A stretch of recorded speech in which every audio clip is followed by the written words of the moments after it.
असं पण काही नसतं. रोज दारू पिणारा जो माणूस आहे ना, 60-90 ज्यावेळेस त्याचं होतं ना, त्यावेळेस त्याचा डायलॉग असतो, भाऊ आजपासून दारू बंद. तुझी शपथ.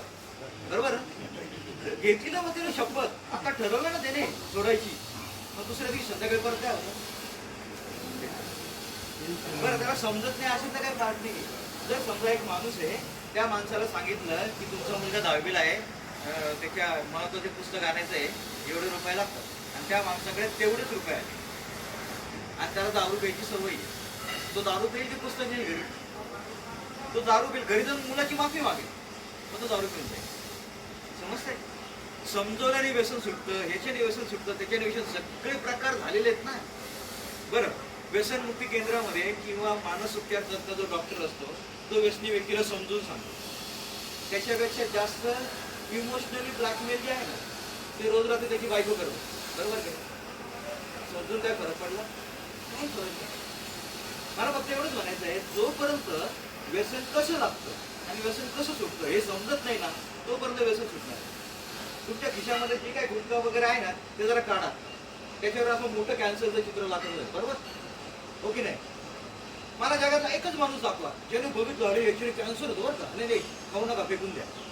होतं असं? एक माणूस दाखवा, एक माणूस. मग राहुल द्रविड हे ते किती खर्च आहे, अफाट खर्च होतो कशावर?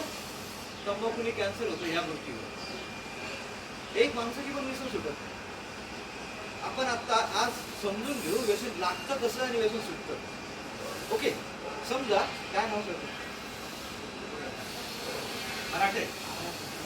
मराठे सर, समजा आम्ही चहा पितोय आणि मराठे सर आले, मराठे सरांना थोडंसं टेन्शन, आणि मी चहा बरोबर समजा सिगरेट पितो, तर मी मराठे सरांना काय होतं, काय हो टेन्शन आहे, एक कश मार, बरं वाटतं, इथून सुरुवात होतो. ओके, पण समजा मराठे सरांनी कश मारला आणि सिगरेट फेकून दिली, आणि तो बोला नाही नाही चांगलं नाही, तर त्यांना कधीच व्यसन लागणार.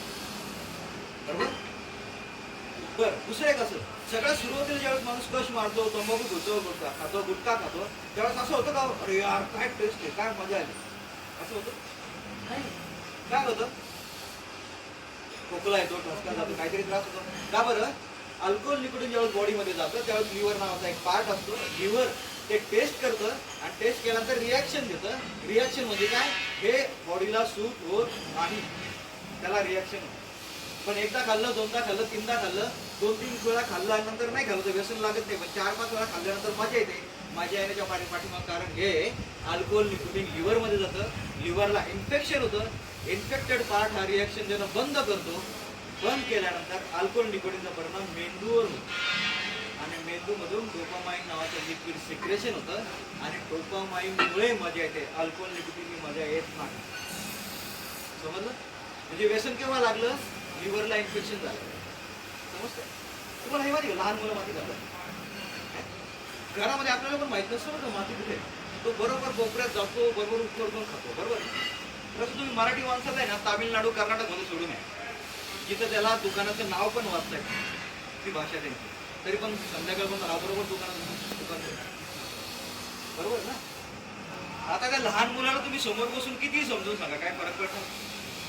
का बरं माती खातो तो? कॅल्शियम करतो. प्रेग्नेंट लेडीज माती खाते माहिती ना? आता तुम्ही तिला समोर बसवा आणि समजून सांगा माती नाही खाल्ली पाहिजे, पोटात बाळ आहे वगैरे वगैरे वगैरे, काय होतं? काय नाही होतं. तुमच्याकडे काय होतं माहिती? आमच्याकडे गहू निवडायला घेतो, गावात माती खातो. बरोबर? आता जर समजा असं झालं, डिलिव्हरीचा टाइम आहे, क्रिटिकल सिच्युएशन झाली, डॉक्टरने सांगितलं एक तर आई जगेल किंवा बाळ जगेल.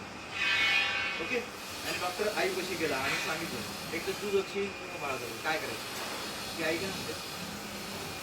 माझ्या बाळाला होतं. बरोबर? माझा सिंपलचा प्रश्न, ही आई त्याच मुलासाठी माती खाणं बंद नाही करत, पण जीव द्यायला तयार आहे. का बरं? माती खाणं हा शरीरामध्ये कॅल्शियम डिफिशियन्सी झाल्यामुळे झालेला प्रॉब्लेम आहे. कॅल्शियमचं इंजेक्शन द्या, कॅल्शियमच्या गोळ्या त्या माती खाणं बंद होतं. तसंच अल्कोहोल निकोटीनमुळे लिव्हरमध्ये इन्फेक्शन झालं म्हणून तो व्यक्ती व्यसन करतो. मेडिसिन द्या, व्यसन करणं बंद होतं. जसं कॅल्शियमच्या मेडिसिन दिल्यानंतर माती खाणं बंद होतं, तसंच अल्कोहोल निकोटीनला पण ट्रीटमेंट दिली तर अल्कोहोल निकोटीन खाणं बंद होतं. ओके, आता मी फक्त बोललो, आपण थोडासा प्रयोग करू. किती लोक असे ज्यांच्याकडे गुटखा